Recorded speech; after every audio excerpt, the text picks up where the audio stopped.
Assalamualaikum warahmatullahi wabarakatuh. Saudara-saudara sekalian, baru saja kita mendengarkan putusan Mahkamah Konstitusi terkait hasil akhir Pilpres tahun 2024. Putusan ini sebetulnya tidak mengejutkan. Putusan hari ini mengkonfirmasi bahwa kita semua termasuk MK tak kuasa menghentikan laju pelemahan demokrasi di negeri kita tercinta. Sebagai catatan, kami sangat bangga dengan 3 hakim MK yang menyatakan dissenting opinion. Yang saya muliakan Profesor Saldi Isra, Profesor Eni Nurbaningsih, Profesor Arif Hidayat. Mereka adalah orang-orang yang mulia yang menjadi harapan bagi tegaknya konstitusi dan kembalinya marwah Mahkamah Konstitusi ke depan. Dan mereka akan menjadi catatan indah dan baik dalam sejarah kita berbangsa dan bernegara. Profesor Saldi Isra tadi mengingatkan tentang keadilan substansial, bukan sekedar keadilan prosedural. Ini adalah catatan amat penting yang sayangnya terabaikan dalam proses demokrasi kita akhir-akhir ini. Artinya kita memiliki tugas yang masih panjang. Sebab demokrasi kita sesungguhnya masih ringkih dan harus terus-menerus dijaga dan dirawat. Namun kami masih menerima dan kita semua menghormati keputusan Mahkamah Konstitusi ini sebagai keputusan yang final dan mengikat. Saudara-saudara sekalian, perlu usaha kita semua untuk terus-menerus memperkuat demokrasi. Perlu sensitivitas kita semua untuk terus-menerus menjaga agar amanat reformasi tidak tergerus walaupun proses penggerusannya berjalan pelan-pelan, sedikit-sedikit yang seringkali membuat kita terlena.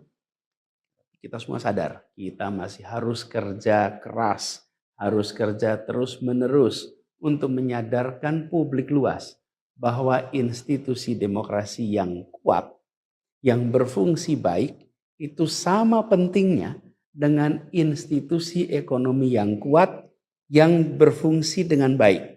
Keduanya, proses demokrasi, proses ekonomi harus berjalan dengan baik, dengan efisien, efektif, dan menggunakan prinsip-prinsip yang benar.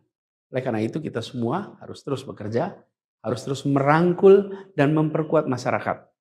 Agar dalam proses demokrasi masyarakat kita bisa kebal terhadap imbalan-imbalan iming-iming jangka pendek dan tahan terhadap ancaman-ancaman dan tidak ada lagi pihak-pihak yang melakukan itu pada masyarakat kita.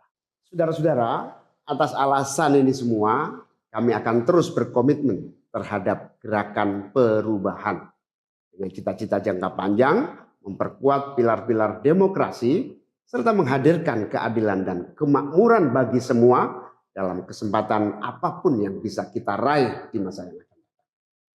Cita-cita kita untuk membangun negara yang menjamin keleluasaan berbicara dan kebebasan mengkritik. Negara di mana warganya bebas memilih tanpa iming-iming imbalan sesaat dan tekanan maupun ancaman. Ini tidak akan berhenti. Kita harus terus berjuang bersama-sama. Namun saudara-saudara, kepada seluruh para pendukung yang telah menitipkan aspirasi perubahan kepada kami sebagai capres dan cawapres, kami harus sampaikan. Disinilah ujung perjuangan konstitusional kita dalam Pilpres kali ini.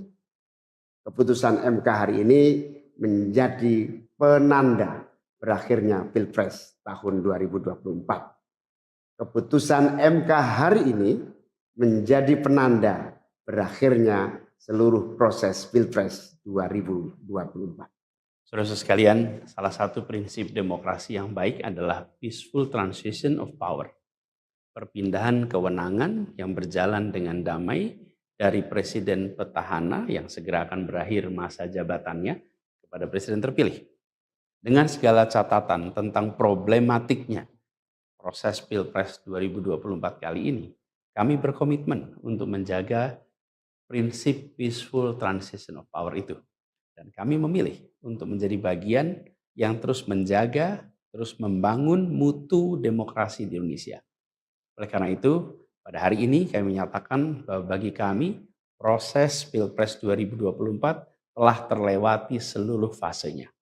Kami sampaikan kepada Pak Prabowo dan Pak Gibran, selamat menjalankan amanat konstitusi, selamat bekerja menunaikan harapan rakyat yang kini diembankan di atas pundak bapak-bapak berdua.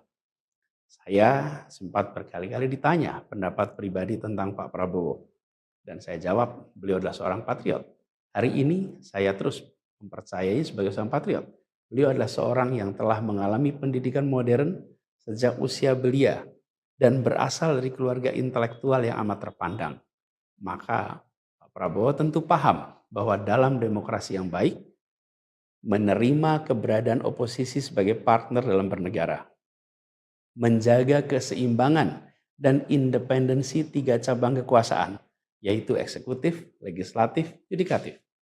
Lalu menjamin kebebasan media sebagai pilar keempat demokrasi, serta yang tidak kalah penting adalah menjaga kebebasan rakyat di dalam bersuara, di dalam mengungkapkan pendapat, di dalam berserikat berkumpul dalam sebuah proses demokrasi.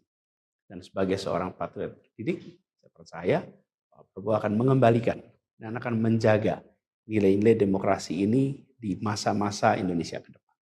Saudara-saudara sekalian, dalam kesempatan ini izinkan kami menyampaikan rasa terima kasih sedalam-dalamnya kepada seluruh pihak yang telah membersamai perjuangan kami.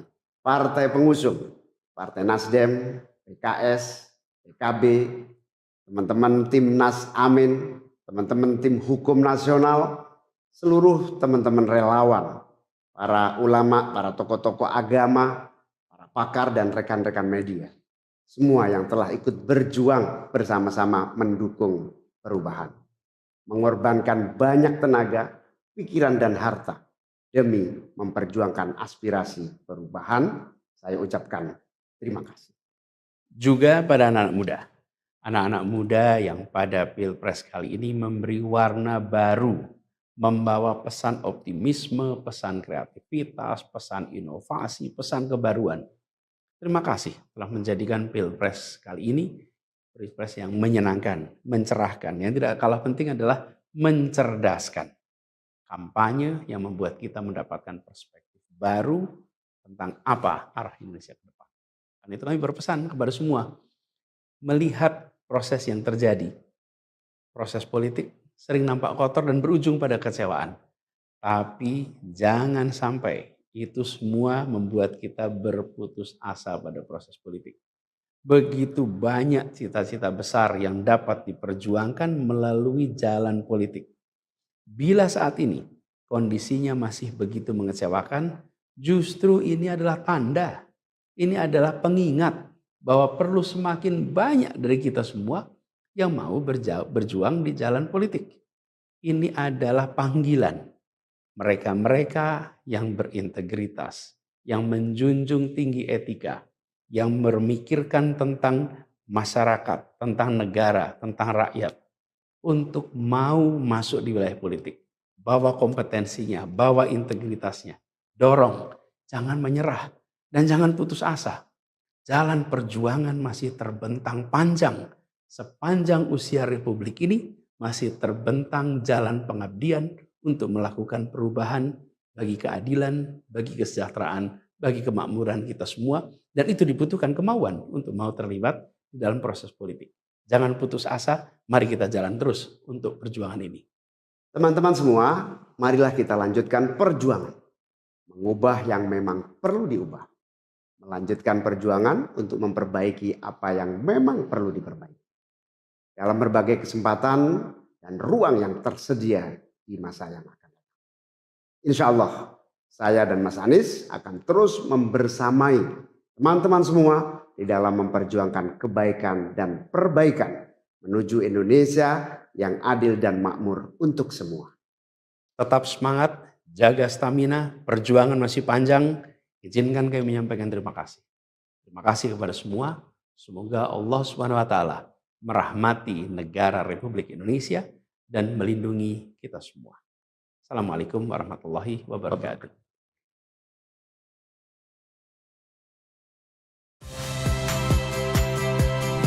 Saya Rahmat Ibrahim. Saksikan program-program Kompas TV melalui siaran digital, pay TV, dan media streaming lainnya. Kompas TV, independen, terpercaya.